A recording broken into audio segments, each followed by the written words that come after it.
pre-snap, what goes through your mind when you know you've got to get the quarterback? Walk me through it. I mean, really, so first, I'm looking at the down the distance, what down is it, and I'm just waiting for the call. And I think my biggest thing is indicators, just different tells that I can see in different formations. Like if it's a 2x2 set and it's 10 personnel, then I know more than likely it's going to be a run.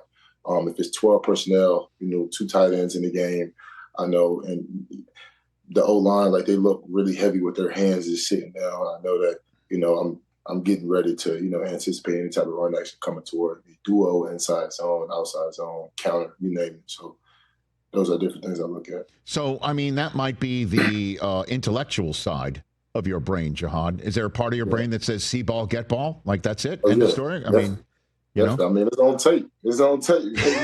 I mean, that's, just sometimes, you got to, just be a football player and, not even think, especially as a linebacker, and just, I mean, once you see the ball break off the cue, you got to go get to the ball. Sure. So that's the main thing for LB. So. Right. So how did you get to that position? Did you always play that side of the ball or no? So, no.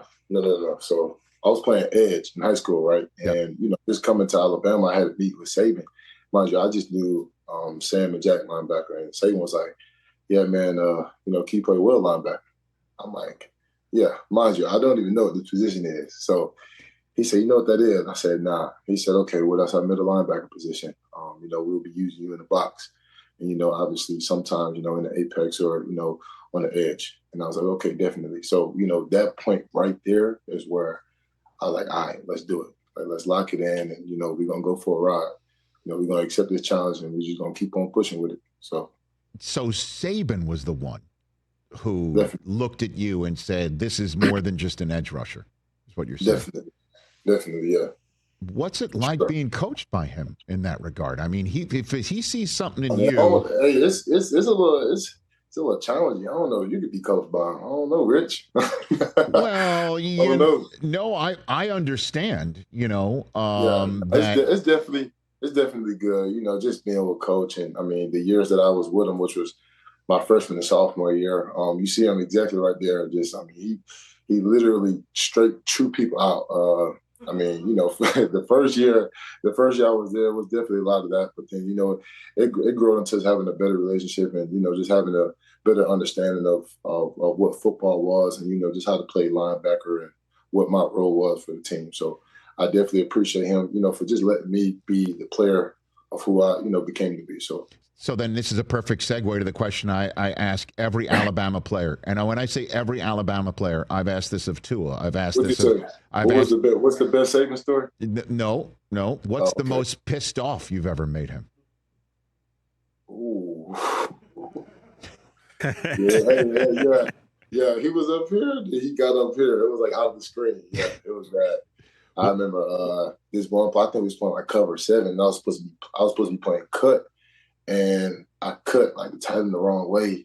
He threw the straw hat down. He got pissed off. And mind you, like he didn't say Jihaad, he said Campbell. He said, "Come on, 30."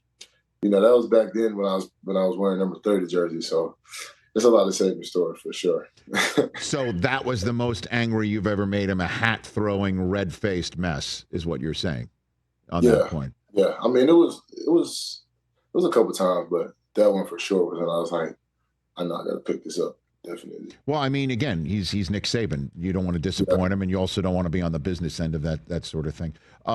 Were you ever on the business end of a D's nuts joke, Jihaad, with him?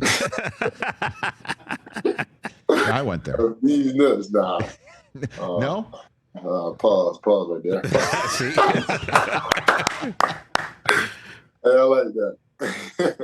Hey, listen, I've been around, so I've heard a lot about Nick, but that's pretty. So you know a lot of different jokes, yeah. Oh, I certainly do. Catch the Rich Eisen Show live weekdays from 12 to 3 p.m. Eastern on Roku Sports Channel in the U.S.